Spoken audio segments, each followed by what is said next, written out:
और उसके साथ साथ किसानों की आमदनी बढ़ाना है।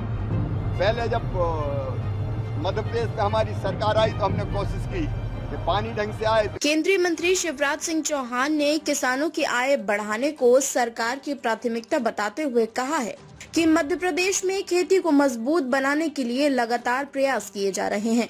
उन्होंने कहा कि किसानों को समय पर पानी उपलब्ध कराने और फसलों की बेहतर देखभाल के कारण अब कई क्षेत्रों में एक के बजाय 3 फसलें उगाई जा रही हैं। उन्होंने आगे बताया कि अब सरकार खेती को और आगे ले जाने के लिए बुदनी में एकीकृत कृषि मॉडल तैयार कर रही है, जिससे छोटे किसानों को भी बेहतर उत्पादन और आय के अवसर मिल सके। शिवराज सिंह चौहान ने अच्छे बीजों को कृषि उत्पादन बढ़ाने का सबसे अहम साधन बताते हुए कहा कि सरकार की कोशिश है कि स्थानीय स्तर पर उच्च गुणवत्ता वाले बीजों का उत्पादन किया जाए ताकि किसानों को इसका सीधा लाभ मिल सके।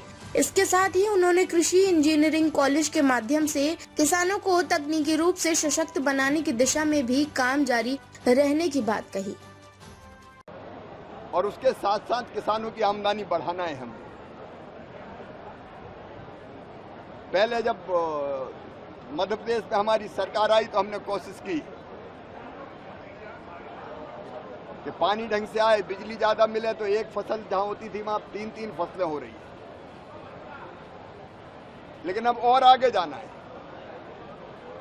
और मेरा छोटा किसान कैसे अच्छी खेती करे छोटी जमीन के टुकड़े पर, उसके लिए एक इंटीग्रेटेड फार्मिंग एकीकृत कृषि का एक मॉडल यहाँ बुदनी में हम तैयार कर रहे हैं।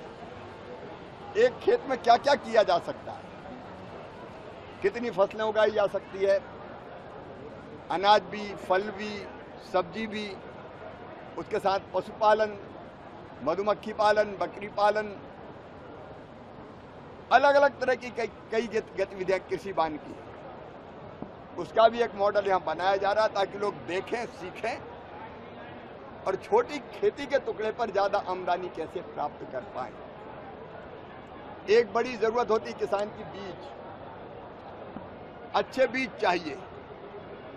उत्पादन बढ़ाने का सबसे बड़ा साधन है अच्छा बीज। वो अच्छे बीज अब यहीं तैयार हो। नेशनल सीड कॉर्पोरेशन यहां ब्रीडर सीड से फाउंडेशन सीड और सर्टिफाइड सीड वो यहीं तैयार करेगा ताकि यहां से सभी किसानों को वो बीज भी सप्लाई हो जाए। और एग्रीकल्चर इंजीनियरिंग का भी युग आ रहा है। अब ये केवल टीटीसी नहीं रहेगा, केवल ट्रैक्टर की टेस्टिंग, ट्रैक्टर सिखाना। हमारे संस्थान बहुउद्देशीय बन रहा है। यहाँ ड्रोन की ट्रेनिंग से लेकर मशीनों की ट्रेनिंग तक हो रही है। टेस्टिंग के काम भी चल रहे हैं। आधुनिक कृषि के अनेकों आयामों से यहाँ परिचित कराया जा रहा है।